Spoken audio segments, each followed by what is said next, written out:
15. Yeah. Good afternoon. I'm Dr. Rodney Penniman, and welcome to part two of our discussion on active imagination. I'm joined again by Dr. David Sarnoff and Dr. Steinberg Henry. We'll begin part two of our discussion and session with flute music provided by Dr. Sarnoff and an exercise followed by an exercise by Dr. Henry.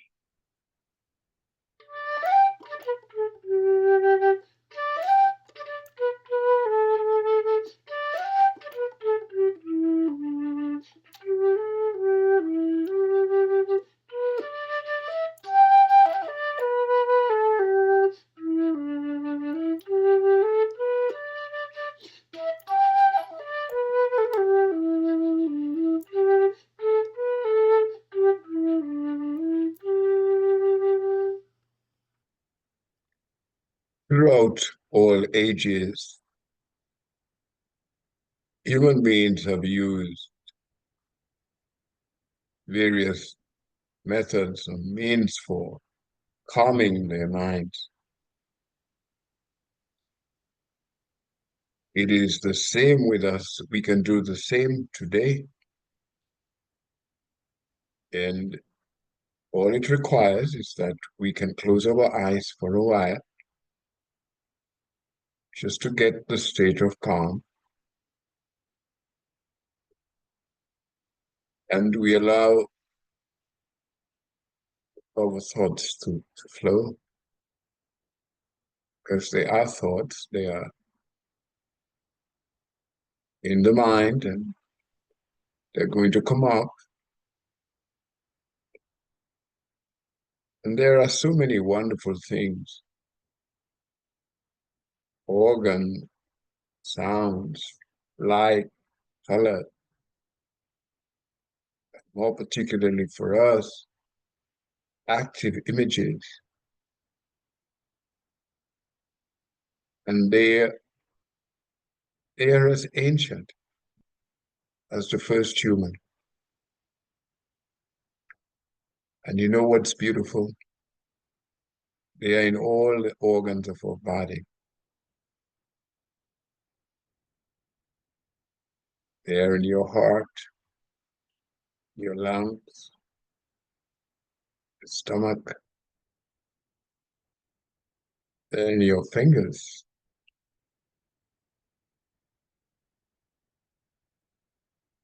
Just think of your senses. The sense of sight, sense of hearing, and just those simple exercises every now and then. And just allowing your imagination or whatever images or thoughts come to mind, just allowing these to flow.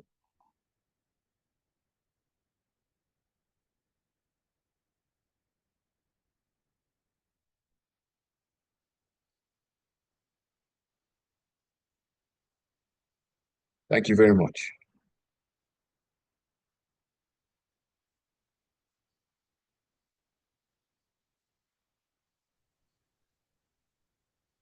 Well, Dr. Henry, I have a question related to the activity that you just did. You spoke a lot about and it seemed to focus on the physicality of the body as we went through this exercise. What what was the reasoning behind that? Can you delve into that a little bit more? The reasoning behind that is, though with active imagination we deal with images deep in the human psyche, um, and as was stated, this is a very ancient and old dimension of human life, you know, it contains all of the images that, if not all, but as many images that as humans might have produced throughout millennia, and yet it's consolidated in the organs of our body. Um, as Jung says, it goes way down to our very biology. So yes, it is what he calls a collective unconscious. It is a place of profound images. It is fantasy. It is psyche. It is sound. It is color. And I'm reminded by one of my prayer warrior friends that God speaks to us in images also. It is a very interesting sounds and smell and sights also, and things that touch us. So while it was very common, and I think that percolated into modern medicine to separate mind or what was psyche and unconscious on these things from the body, we have now realized, and it's very popular now to speak of mind body medicine and psychosomatic and so on and so forth. So yes, I think it's important that we come to terms with our physicality, and because this is the vehicle, this is what we have, and this is what most people feel bad about when it's not well. They may have an emotional matter, something may be on their mind, and that has implications on how they feel. But when they are hurting and in pain, so we need to reclaim the body not as everlasting form, but as the medium that receives the vibration that is around us. So our lungs have a function, our heart has a function, our stomach, our kidneys have functions, all of the adrenals have functions, all of the endocrine system have functions, other than just waiting to get ill or unwell. The question I always ask is, what else do these serve? They are beautifully made within us. What else do these serve? This is where, this is why I mention these, Rodney.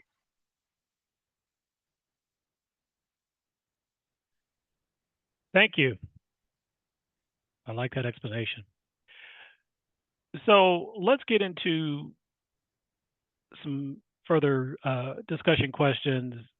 And these next two questions are kind of related and are very similar. So how can we use our imaginations for physical and emotional healing, as well as to create a better life or better lives for ourselves? So how can we use active imagination again for physical and emotional healing, but also to create a better lives for ourselves? Maybe So I thought I might lead an exercise if that's all right to answer that question. sure. Because I've got a lot of practice, doing psychotherapy for 40 years with people. And so, and I was thinking too that a lot of things that you were talking about, Stein, or sound kind of advanced. In other words, there might be some people in our audience who don't know how to do this. They don't know how to contact their imagination. They don't know how to just follow along. So I thought I could try to take people, from the beginning. And so one thing to maybe think about is that your imagination could take different forms for different people. And maybe you don't even quite know how to think you know how to imagine, but maybe you know how to think. You have some way of thinking about something. And maybe thinking about something is a similar idea to imagination. So just imagine now that the sun is shining down on the top of your head. And if you look at my screen, you can see the sun shining on my head, and I can feel the sunbeams touching the top of my head, and it's even shining. The top of my head is shining with light as the light beams from the sun are shining on it. So what I'm thinking about is just something in my immediate environment, and I'm describing it. But as I describe it, maybe you can think about it like Steinberg was saying, in terms of some of your senses, like you could see the sunbeams in a sense, or now that they're kind of gone, you can still kind of see them in your memory, or maybe you can think about them, or maybe you can feel the warmth of the sunbeams, and they seem to be coming back now and touching my head a little more, and I can feel the warmth of those sunbeams coming into my head. And sometimes that's an image for healing. In other words, it could be light from the sun, or it could be some kind of divine light, some kind of healing that comes in through the top of your head. And you could feel it coming in through the top of your head down into your entire skull and into the brain on the inside and into your eyes. And as I'm talking, maybe you can follow the different parts of your body that are being healed, that the healing light from these sunbeams is coming in and touching the top of my head, and then it's going into my skull and into my brain and behind my nose and inside my inner ears and inside the back of my throat and down into my neck and so on. And maybe you can imagine that light flowing down throughout your body. You can feel the light going down into your neck and down into your shoulders and down into your chest and down into your arms and down into your hands and down your chest and torso, down into your stomach and down into your seat. Maybe if you're sitting in a chair, maybe you can feel the light going down and warming your seat where you're sitting on the chair, on the bottoms of your thighs and down to your knees and down to your calves and down to your ankles and down to your feet and your toes. And maybe you can feel that light going throughout your body. So you can imagine the light in your body maybe as a visual thing. You can almost see your body lighting up, or maybe you can think about it as a feeling. Maybe you can feel some warmth in your body as the light goes through it.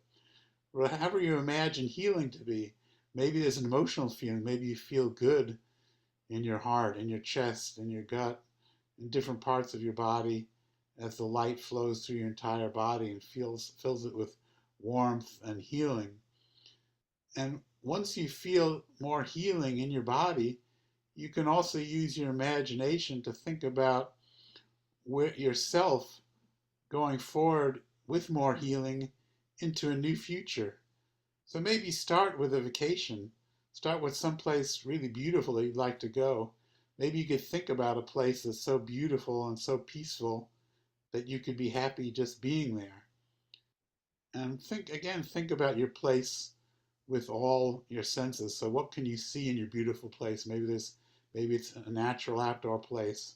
Maybe you can see some things growing. Maybe you can see the sky, or you can see trees or water, or whatever's in the environment. Maybe you can feel the feeling of the sun or the wind on your skin. Maybe you can smell some fresh smells that are in the air. Or maybe you can hear some sounds of nature. And so think about a beautiful place. Some place is so beautiful you could be happy just being there. It could be a place you've been to before, or it could be a totally new place you've never gone to that always wanted to go. It could be a real place. It could be an imaginary place. But think to the best of your ability, whatever that means to you, think about your beautiful place. And what I'm going to do is play a little more music, and as I play the music, go explore that place and see how it feels to be more healthy and more healed, and just walking around, or you can sit down or lie down or dance or run or do whatever you want, but just enjoy the beautiful place and soak up more healing and more happiness through your exploration of this beautiful place.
Now think about a future you who is even more healed and more well and is having a life that's in some way better than your life has been in the past.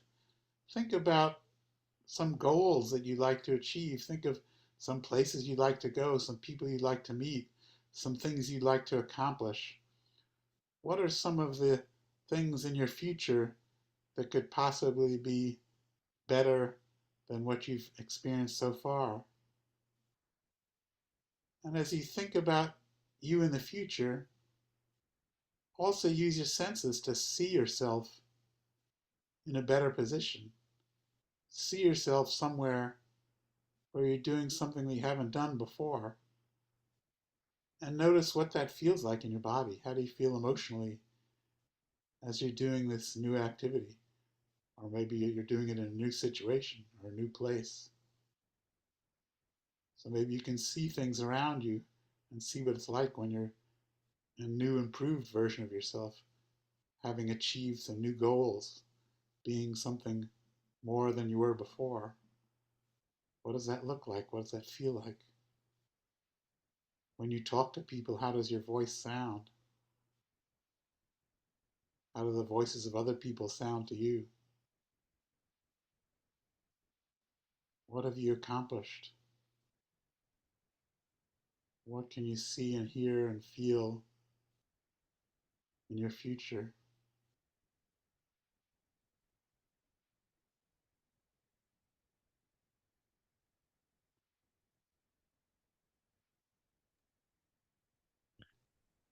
That was So that, excellent, David. Uh, and you couldn't have timed it better with the sunlight that for our individuals, our sighted individuals, with the sunlight beaming down on you. You were able yeah, to Jung calls that synchronicity.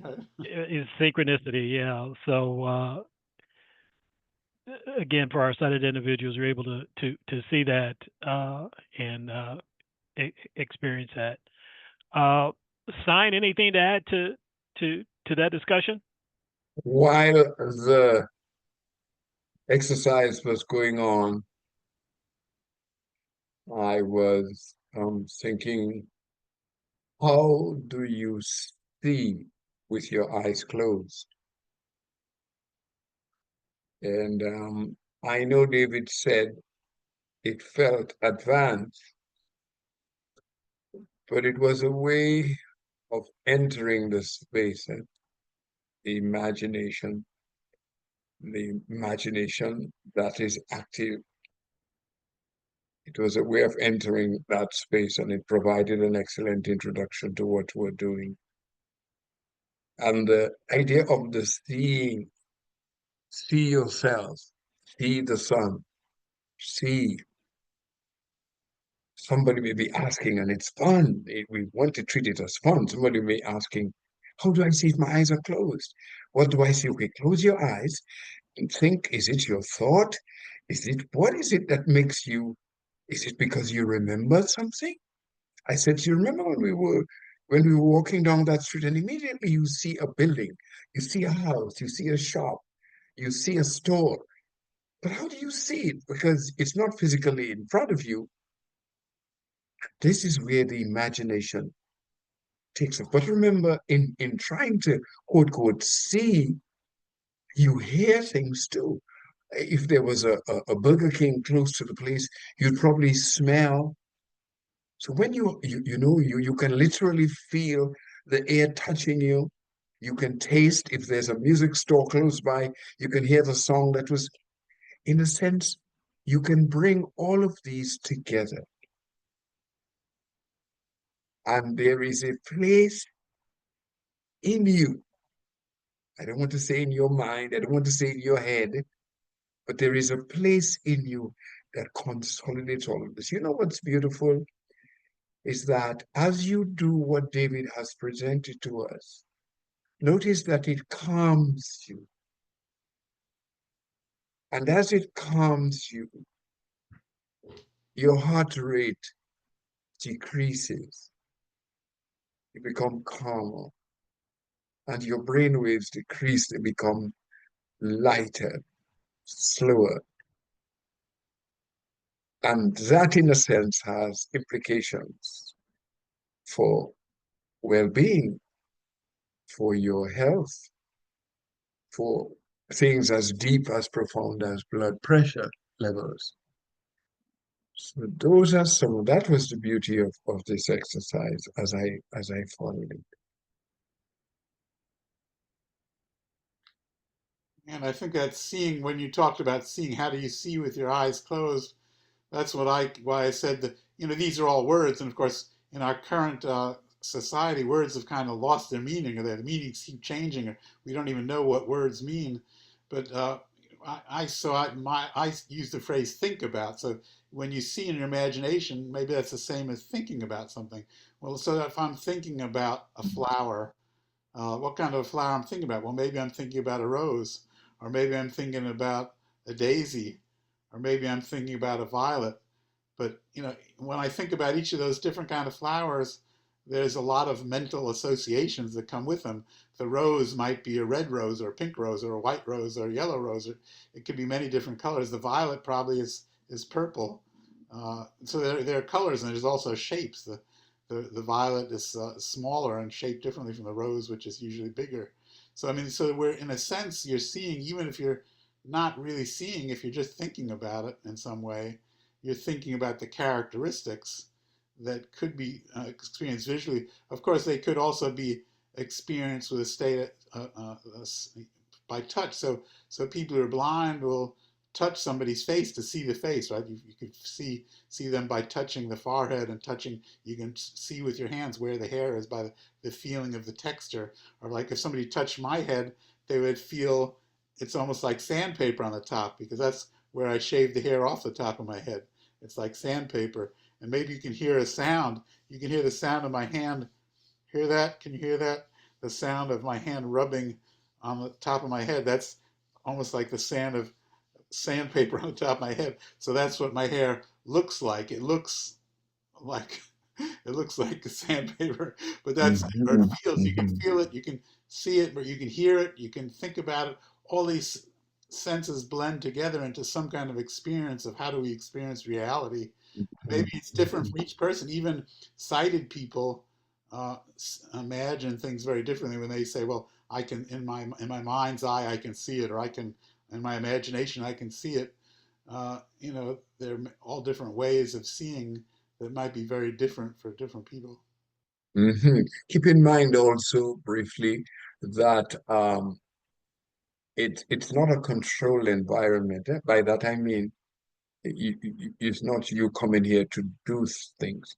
Along the way, you will discover that you become a participant in that inner seeing.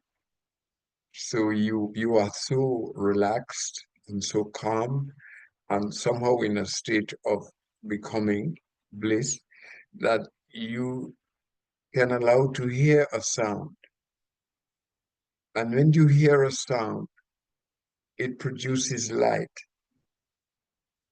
and you might see something. You may even smell a fragrance, you see, or feel the air upon your skin a bit stronger. Um, it is like dancing. Dancing is one of the most ancient forms of art, I guess. And when people did dance, they actually went into a trance. Now, where did they go to? They went into a place within themselves that was over beyond the body. So they could find a place. There's something in us that I think with our active imagination exercises in our daily lives, as we move along, we need to become more aware of that inside. The organs of the body were mentioned as a starting point because I guess I can only imagine that most people would have had a sense of human biology and you know where your heart is as opposed to, but at least you can feel your bones and you know where your blood is.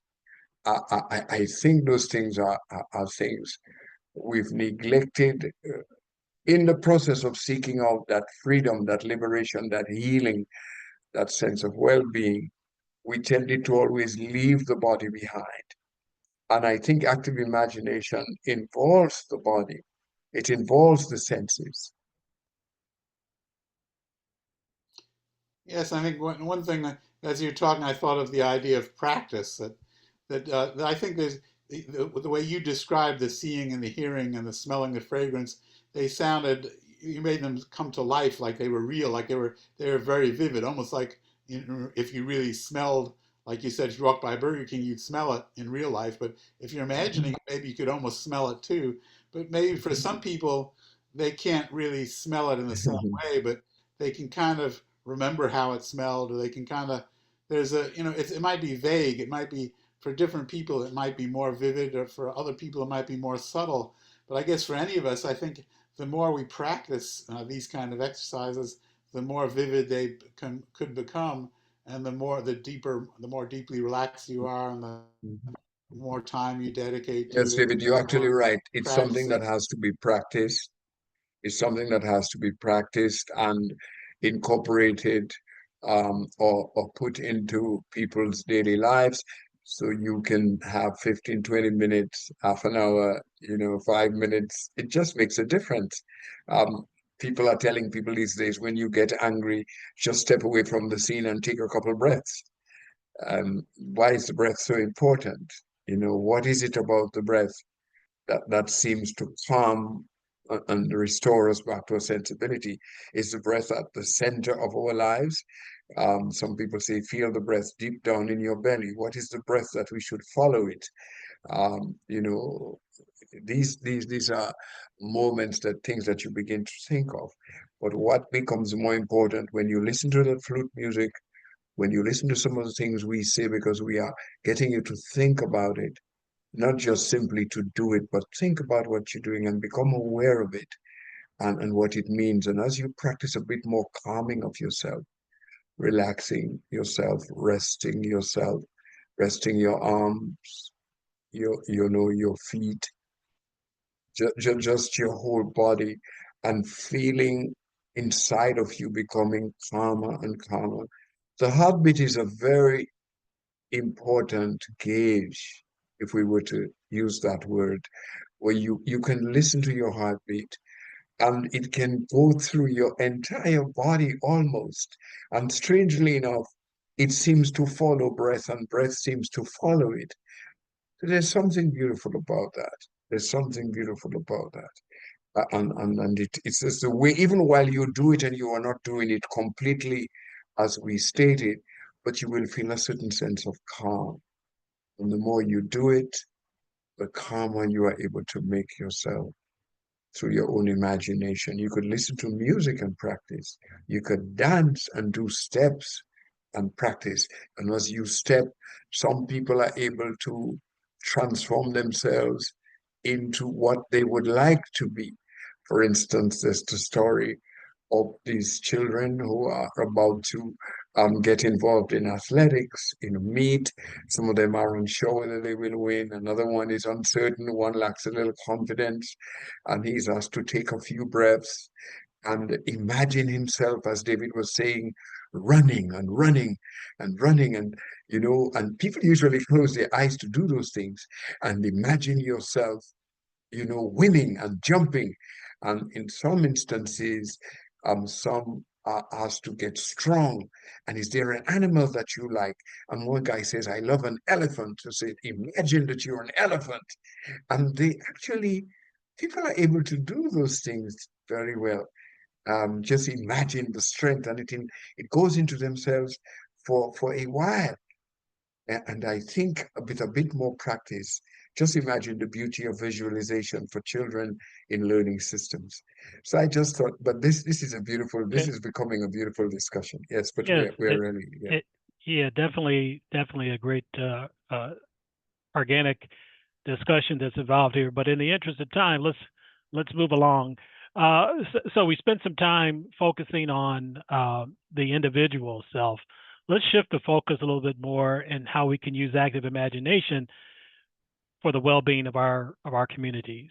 So what are our thoughts around using active imagination not only for our own individual well-being, but for the well-being of our respective communities.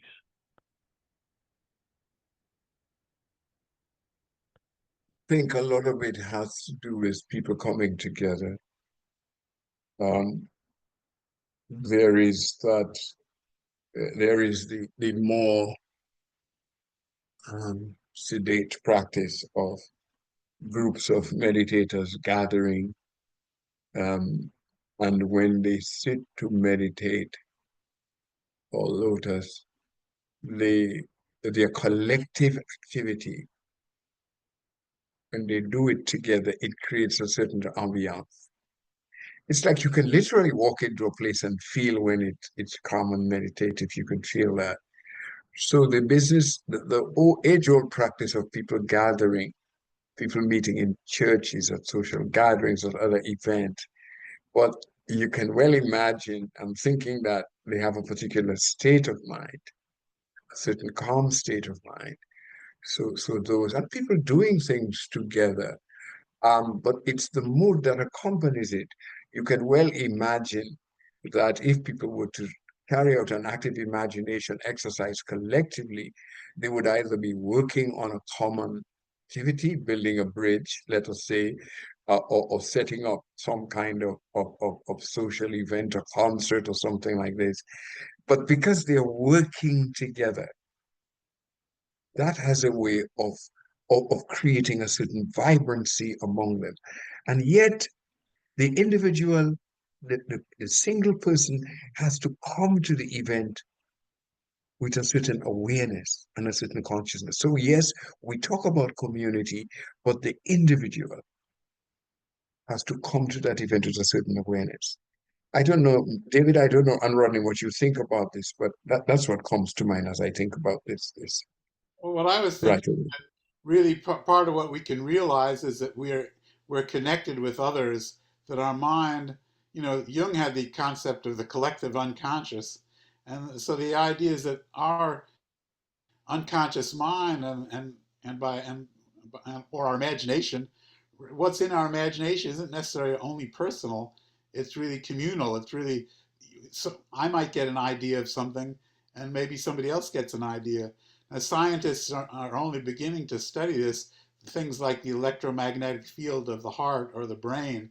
Of course, a lot of people know from medical tests that they put a little electrodes on your chest to test your heart, or they put electrodes on your head to get an EEG to see how your brain is functioning. So there are little electric impulses coming out of your chest and out of your head from your heart and your brain.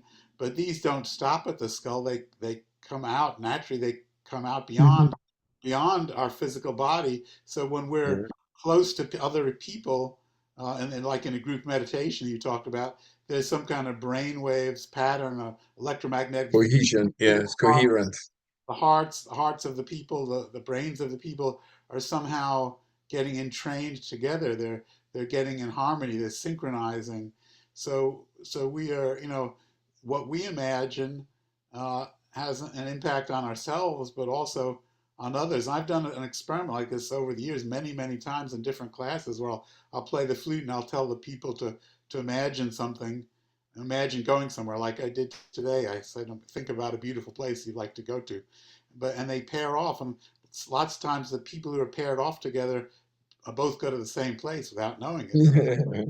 They don't talk to each other about where they're going. They just like two go to the beach, or two go to the mountains, or two going to a market, to some square or dance, or so there are. It seems that there's evidence that people's minds are connected in some way.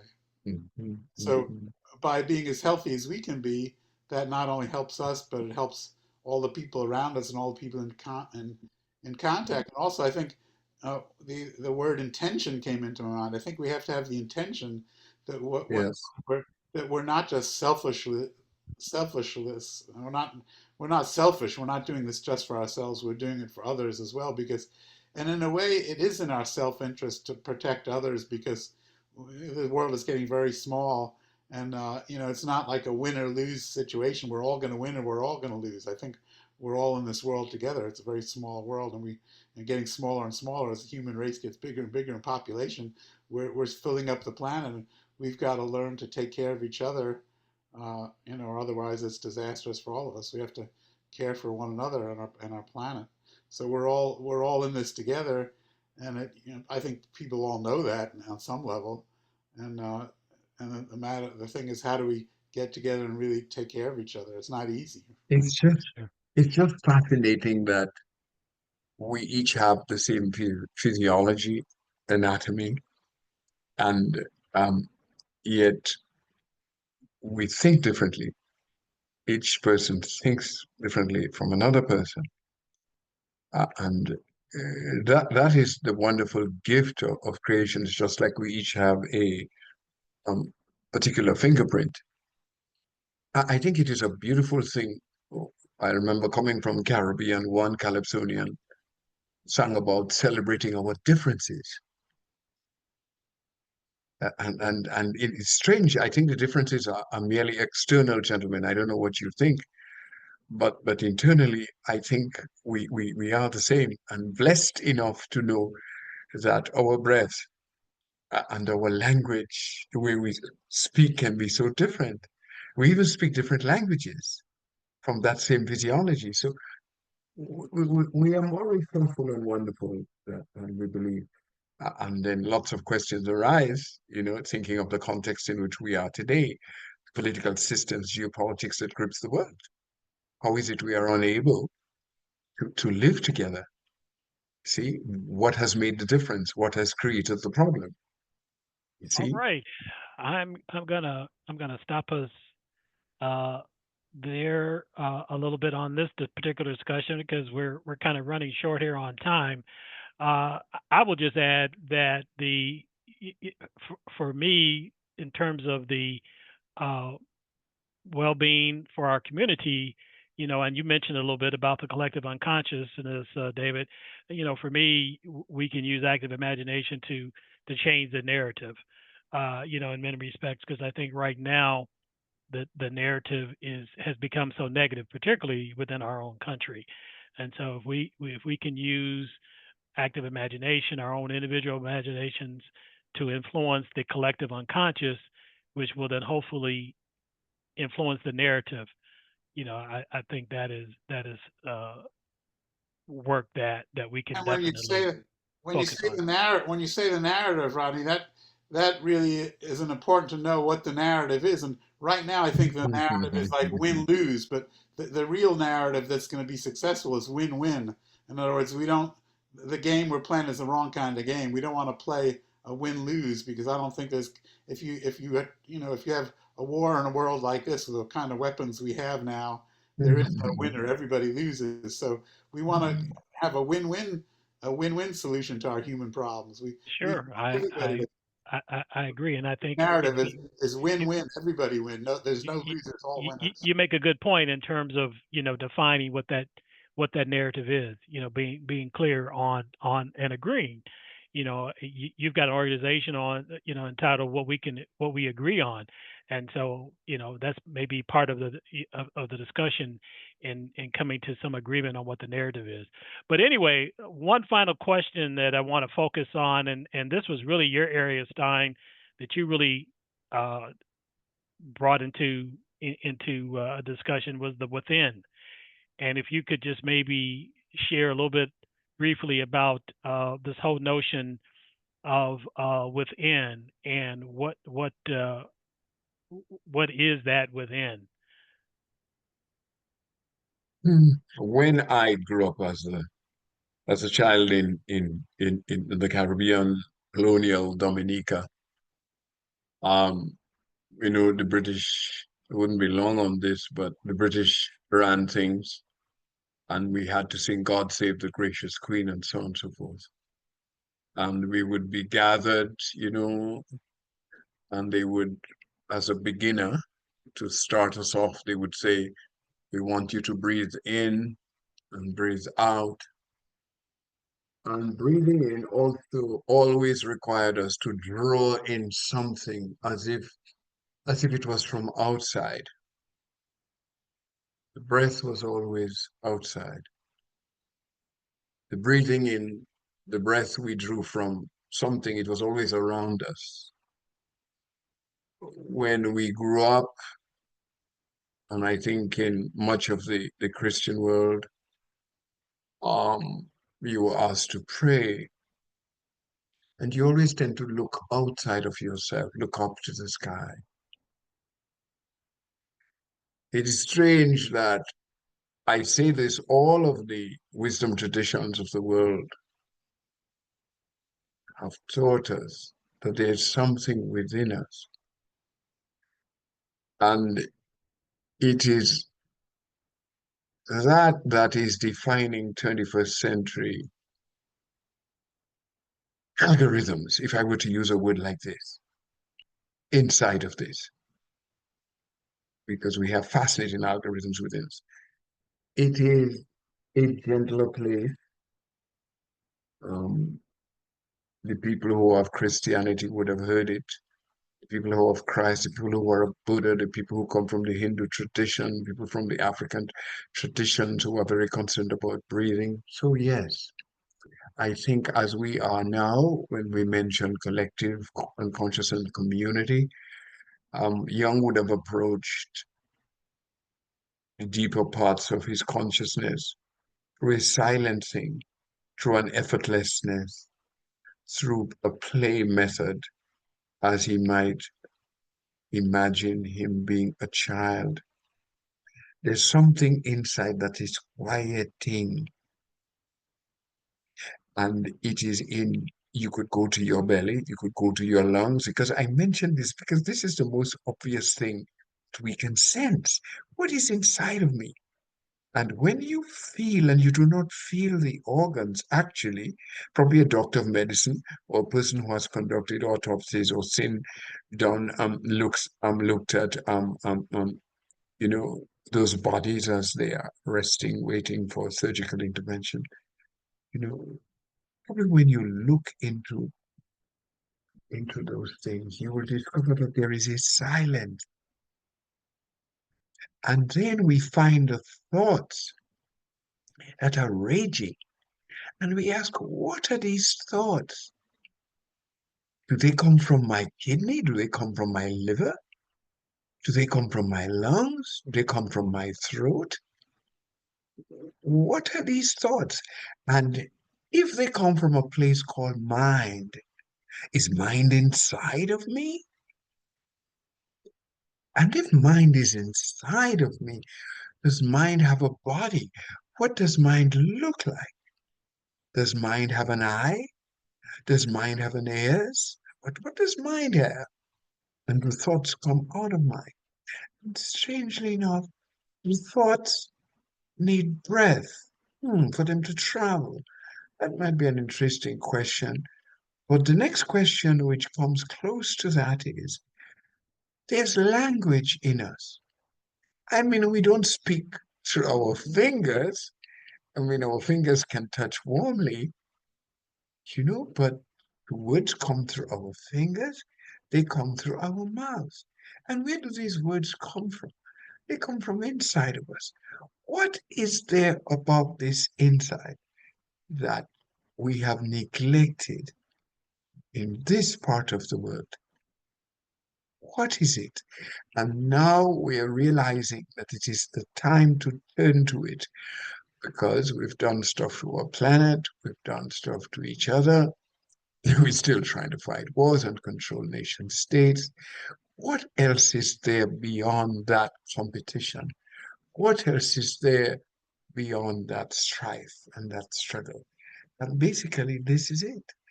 This is why I speak of the within. It is a place that is, I would like to suggest, it is a place that invites us and is waiting for us to come into that silence. And I think David painted an excellent picture of it.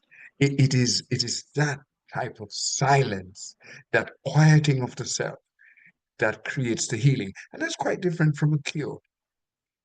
You may have a particular disorder and it may be cured, but are you healed? And that may be the topic probably for another discussion, David and Rodney. Sure. But just some of the things there. Okay. Very, very interesting. Like you say, definitely a topic for further exploration.